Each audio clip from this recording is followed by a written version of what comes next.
Guys आज के time में इंडिया में हम 3 घंटे बिना पानी के भी रह सकते हैं, बिना खाने के भी रह सकते हैं, लेकिन 30 मिनट बिना इंटरनेट के रहना बहुत मुश्किल है। लेकिन गाइस कभी आपने सोचा ये इंटरनेट काम कैसे करता है? कैसे किसी को कभी ज्यादा स्पीड मिलती है, किसी को कम मिलती है?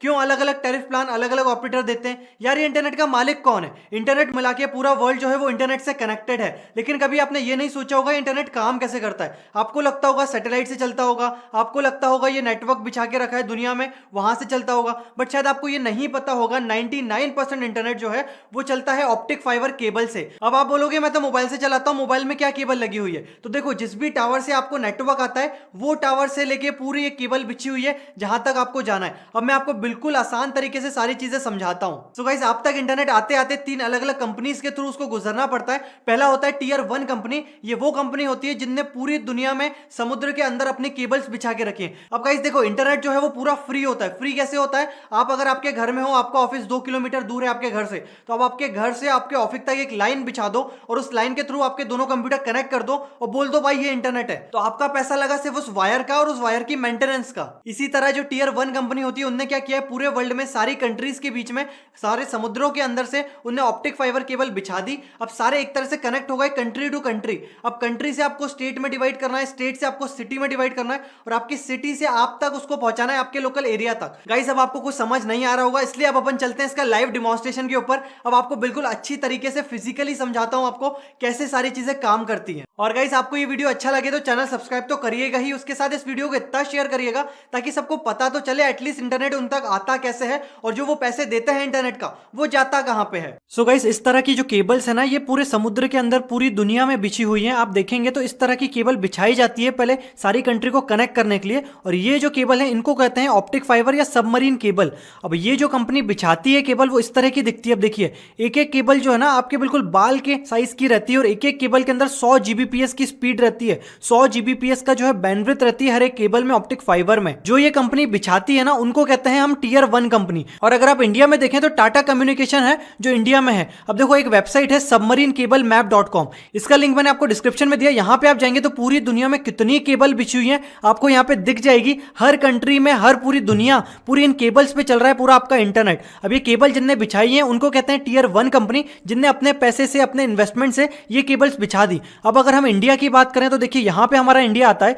अब हमारे इंडिया में जो केबल्स हैं वो देखिए कहां कहां बिछी हुई है। पहली तो इसकी जो केबल है इंडिया में वो है हमारी मुंबई में है इसका लैंडिंग पॉइंट। तो पूरे इंडिया से, अगर पूरे इंडिया में हमारा ऑपरेटर देखें हम, जियो, एयरटेल, आइडिया, इन लोगों ने अपने टावर लगा के रखे हैं, अपना पूरा सेटअप जमा के रखा है, इंफ्रास्ट्रक्चर बना के रखा है। अब पूरे इंडिया से आप कोई भी वेबसाइट विजिट करोगे जिनके सर्वर्स जो है इंडिया के बाहर हैं, तो वो लैंडिंग पॉइंट से निकलेगा उनकी केबल्स के थ्रू आपका पूरा डेटा ट्रैफिक, और वो चला जाएगा उस सर्वर तक जिस भी लोकेशन में है। तो सबसे ज्यादा जो ट्रैफिक जाता है वो जाता है मुंबई से। तो यहाँ पे देखिए मुंबई में बहुत सारी केबल्स कनेक्टेड हैं। उसके बाद आप नीचे आएंगे, यहाँ पे चेन्नई में भी कनेक्टेड है। देखिए चेन्नई में भी केबल्स कनेक्टेड हैं जो आपके राइट साइड में कंट्रीज आ रही हैं। उसके बाद आप और देखेंगे तो इतने सारे लैंडिंग पॉइंट्स है, कोचिन में है, तो इतने सारे लैंडिंग पॉइंट से ही आपका डेटा निकलता है। कोई सैटेलाइट से चीजें नहीं चलती है। रिलायंस जियो, एयरटेल, आइडिया ये लेके आपके मुंबई से निकाल देगा आपका डेटा, कोचिंग से निकाल देगा जहां पे जिसके सर्वर है। अब देखो रिलायंस जियो की बात करें ना तो रिलायंस जियो ने खुद की अपनी सबमरीन केबल्स बिछा के रखी है एशिया, अफ्रीका और यूरोप के बीच में। तो इसमें इनके पास 40 टेराबाइट की कैपेसिटी मिल गई है। इसलिए रिलायंस जियो आपको फ्री में नेट दे देता है क्योंकि एक बार का उसका इन्वेस्टमेंट हो चुका है। और अगर एशिया, अफ्रीका और यूरोप की कंट्रीज में आप जाते हैं, आपका ट्रैफिक लेके आप वेबसाइट विजिट करते हैं इन कंट्रीज से, तो ऑटोमेटिकली वो उनकी केबल से निकाल देते हैं, तो उनका कोई पैसा नहीं लगता है। अब देखो जो टियर 1 कंपनी है इनने तो अपना बिछा दिया, इनका कोई पैसा नहीं लगता। एक दूसरे से इनने पूरा वर्ल्ड जो है वो कनेक्ट कर दिया ताकि एक इंटरनेट की शुरुआत हो गई। इतनी सारी केबल्स बिछ गई। अब होता क्या है ना कि ये जो केबल्स हैं ये टूटती हैं, फूटती हैं क्योंकि समुद्र के अंदर है। 25 साल से ज्यादा इनकी लाइफ नहीं रहती है। तो मान लो किसी शार्क ने उसको खा लिया या कुछ हो गया, टूट गई, ब्रेक हो गई, तो उसको हमको बैकअप चाहिए। तो बैकअप के लिए बहुत सारी केबल्स बिछा के रखते हैं ये लोग, और ये मेंटेनेंस भी करते हैं। तो इनके पास कोई पैसा नहीं लगता, इंटरनेट पूरा फ्री है, बस इनको एक कनेक्ट करने का पैसा लगा है। तो अब जो टियर 2 कंपनीज होती हैं वो बोलती हैं आप इंडिया तक तो ले आए सारी चीजें, अब हमें इंडिया से डायरेक्ट दे दो ताकि हम इंडिया से हमारा पूरा सेटअप जमा ले और हम लोगों से पैसा ले और आपको थोड़ा बहुत पैसा दे दें। तो पर जीबी के हिसाब से इन लोगों को पैसा मिल जाता है टियर 1 कंपनीज को, और ऑटोमेटिकली टियर 2 कंपनी जितने में भी उनसे लेती है पर जीबी, उससे और ज्यादा हम तक पहुंचाती है। और इवन हम तक आते आते तो टीयर 3 कंपनी और आ जाती है जो बिल्कुल लोकल में चलती है, टिकोना हो गया, हैथवे हो गया, ये लोग टीयर 2 से खरीदते हैं, टीयर 2 वाले टीयर 1 से खरीदते हैं। तो देखो घुमा फिरा के सारी चीजें फ्री है, बस ये सेटअप कॉस्ट, बिछाने की कॉस्ट है। अब देखो रिलायंस जियो आइडिया की हम बात करें तो इन लोगों ने भी अपने टावर लगाए हैं, अपनी केबल्स बिछाई हैं। रिलायंस जियो 4G कनेक्टिविटी कैसे ला पाया? क्योंकि वो 5 साल से अपना काम कर रहा था फाइबर ऑप्टिक इंडिया के अंदर बिछाने के लिए। इंडिया के बाहर तो पहले से ही पूरी जगह बिछी हुई है, टीयर 1 ने बिछा के रखी है। अब इंडिया के अंदर उसने फाइबर ऑप्टिक बिछाई, जिसकी वजह से आपको अच्छी खासी स्पीड आ जाती है। अब मान लो आपके एरिया में रिलायंस जियो ने है ना एक टावर लगाया, वहां पे 100 Mbps का टावर की बैंडविड्थ है, और वो 100 Mbps आपके एरिया में जितने मोबाइल होंगे सब यूज कर रहे हैं। अब 4G तो उन्होंने बोल दिया, 20 Mbps के हिसाब से अगर आप देखें, काउंट करें तो 5 लोग यूज कर पाएंगे 100 Mbps। तो इस हिसाब से उनके हर टावर में कुछ ना कुछ एक मैक्सिमम बैंडविड्थ है उनके वायर्स में, तो वो वायर्स को फिर वो और डिस्ट्रीब्यूट करते हैं। तो आपके एरिया में अगर रश है, बहुत लोग रहते हैं और सब लोग जियो यूज करते हैं, तो आपको स्पीड कम मिलेगी, क्योंकि वो उन्हीं का टावर में बैंडविड्थ तो फिक्स है 100 Mbps या 1 Gbps, उसी में उनको डिवाइड करके देना है। इसलिए होता क्या है कि रात में ज्यादा लोग यूज नहीं करते तो कभी आपको स्पीड अच्छी आ जाती है, और अगर दिन में यूज करते हैं बहुत लोग तो स्पीड कम आती है, क्योंकि वो डिस्ट्रीब्यूट हो जाती है। घुमा फिरा के उनको पहुंचाना तो आपका डेटा ट्रैफिक यहां से ही है, इनके वायर से ही है।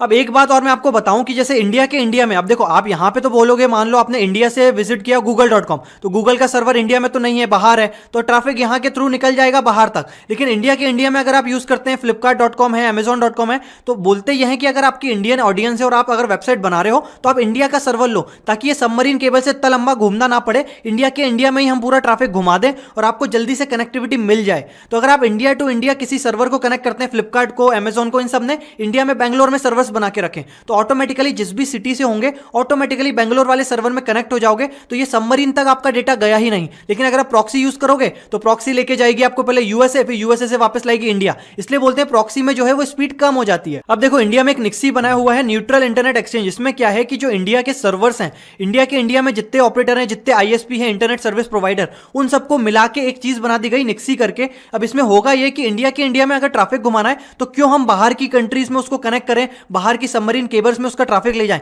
इंडिया में रखेंगे तो हमारी सिक्योरिटी बढ़ जाएगी, प्राइवेसी बढ़ जाएगी। अब आधार कार्ड का डेटा ले लो, आधार कार्ड का डेटा अगर आप इंडिया के बाहर सर्वर में रखोगे तो ये ऑटोमेटिकली इन सबमरीन केबल से जाएगा, तो बाहर की कंट्रीज के ऑपरेटर लोगों को भी पता चल जाएगा कि ट्रैफिक क्या जा रहा है। इसलिए आधार कार्ड को प्राइवेट रखने के लिए, बहुत सारी चीजें प्राइवेट रखने के लिए इंडिया में ही हम सर्वर बनाते हैं, और इंडिया में ही हम लोगों ने छोटे छोटे सब जितने ही आईएसपी यूज हो रहे हैं, टीयर 2, टीयर 3, इन सबको जोड़ के एक निक्सी करके चीज बना दी कि इंडिया में कुछ विजिट करना चाहेगा तो अंदर ही अंदर घुमा के उसको वहां तक पहुंचा देंगे केबल्स के थ्रू। तो यहां पे आप आएंगे ना, तो यहां पे ये दिखाता है, देखो कितना एक्सचेंज डेटा जाता है। तो देखो यहां पे बकायदा बताएगा आज इस टाइम पे मुंबई से कितना जीबी का डेटा जा रहा है पर सेकंड। तो देखो मुंबई का ट्रैफिक, सबसे पूरे इंडिया का ट्रैफिक मुंबई के थ्रू जाता है। 80 से 90% ट्रैफिक जो भी है मुंबई की सबमरीन केबल से जाता है। तो देखो यहां पे आपको बताएगा बिल्कुल पर डे के हिसाब से कि आपको कितने जीबीपीएस के पोर्ट चल रही है मुंबई में। तो देखो 52 जीबीपीएस जा रहा है मुंबई से इसका ट्रैफिक। और देखोगे आप रात को 12 बजे से सुबह 8 बजे तक ज्यादा ट्रैफिक नहीं जाता है, क्योंकि इंडियन लोग जो है वो सोते हैं रात में, तो ज्यादा यूज नहीं होता डेटा।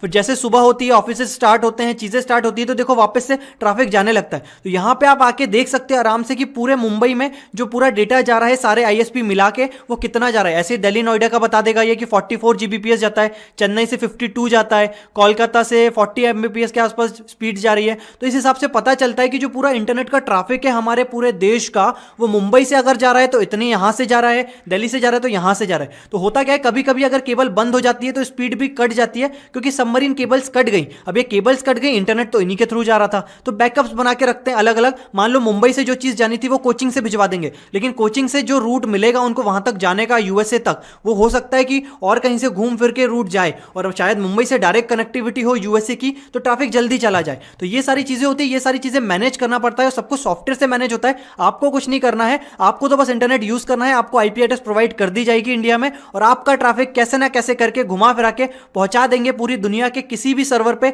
जहां पे सर्वर लिस्टेड है। तो इंटरनेट जो है वो है तो पूरा फ्री, कॉस्ट आती है मेंटेनेंस की, कनेक्टिविटी की, और आप तक वो इंफ्रास्ट्रक्चर पहुंचाने की। अब मैं आपको बताता हूं, कोई आप विजिट करते हैं कोई वेबसाइट, तो जो आपका ट्रैफिक है वो कहां कहां से जाता है। सो गाइस देखिए, मैंने ये कमांड प्रॉम्प्ट खोल दिया। यहां पे अगर आप विंडोज के पीसी यूज करते हैं तो एक कमांड होता है ट्रेस आरटी, उसके आगे जिस भी डोमेन का नाम लिखेंगे उसकी आईपी रिजॉल्व हो जाएगी। और अब ये जो है ये पूरा बताएगा कि आपके घर से लेके google.com के सर्वर तक कितनी जगह बीच बीच में कनेक्शन बना, और ये कनेक्शन आपको बताएगा। अपन इसकी आईपी निकाल के देखेंगे। सो गाइस ये पूरी प्रोसेस कंप्लीट हो गई है। तो गूगल की जो आईपी एड्रेस है वो ये ये है, यहाँ तक हमको जाना है हमारे घर से, तो ये जो आईपी है ये मेरे मॉडेम की है, मतलब पहले कंप्यूटर से मेरे मॉडेम तक गया। उसके बाद अब इस आईपी की मैं आपको लोकेशन दिखाऊं तो देखिए यहाँ पे इस आईपी की लोकेशन आ रही है भोपाल, मतलब उसके बाद ये भोपाल वाले एयरटेल के सर्वर से गया। उसके बाद अब इस आईपी की अपन लोकेशन देखते हैं। अब देखिए 182 वाली जो आईपी है ये आ रही है दिल्ली की, तो ये उसके बाद मेरे भोपाल से सीधा गया, इसका ट्रैफिक दिल्ली पे, और दिल्ली का ये एयरटेल का सर्वर ही बता रहा है, भारतीय एयरटेल लिमिटेड। इसके बाद अब अपन ये वाली आईपी देखते हैं, ये कहाँ की आईपी है, तो ये इससे पता चलेगा हमको कि दिल्ली के बाद जो है वो ये ट्रैफिक कहाँ पे गया। ये डायरेक्टली कैलिफोर्निया चले गया यूएसए में, तो मे बी एयरटेल और गूगल के बीच में डायरेक्ट कोई कनेक्शन होगा दिल्ली के थ्रू, जिसके थ्रू ये पूरा कनेक्शन चला गया। दिल्ली के बाद जो है ये कैलिफोर्निया के बाद देखते हैं कहाँ जाता है कनेक्शन। उसके बाद वाली आप आईपी यहाँ पे डालेंगे तो आपको पता चलेगा कि कैलिफोर्निया के बाद ये जो कनेक्शन है ये कैलिफोर्निया में गूगल के दूसरे सर्वर पे गया। उसके बाद हम वापस से एक और कनेक्शन देखेंगे, एक और आईपी एड्रेस हमें मिला है, वो कहाँ का है, वो भी मुझे लग रहा है वहीं का होगा, अंदर ही अंदर उनके सर्वर्स हैं उसी जगह। तो ये जो है ये भी कैलिफोर्निया का है, तो अंदर ही अंदर 3-4 सर्वर में घुमा ट्रैफिक और डायरेक्टली फिर गूगल के सर्वर तक पहुंच गया। तो ये प्रोसेस से आप पता लगा सकते हो कोई भी वेबसाइट जो है वो आपसे लेके उसके सर्वर के बीच में कहां कहां से आपका ट्रैफिक गया, उससे आपको ये पता चल जाएगा कि कौन कौन सी लोकेशन के थ्रू गया। इसके बीच में अगर एयरटेल जो है वो टाटा से खरीद रहा होता कनेक्शन, या फिर अगर जियो से खरीद रहा होता, तो यहाँ पे आपको आईपी पे दिख जाता कि एयरटेल का ट्रैफिक जियो के थ्रू जा रहा है, तो आप समझ जाते कि जो एयरटेल है वो टीयर 2 हो गई और जियो जो है वो टीयर 1 हो गया, जहां पे उन्होंने सबमरीन केबल बिछाई है। तो इसके थ्रू आप सारी प्रोसेस देख सकते हो। सो गाइस, अगर आपको ये वीडियो अच्छा लगा तो प्लीज आप इसको लाइक करिए, वीडियो अच्छा नहीं लगा तो डिसलाइक करिए। अगर अभी भी आपका कोई डाउट है इंटरनेट से रिलेटेड तो नीचे कमेंट करिए, मैं उसका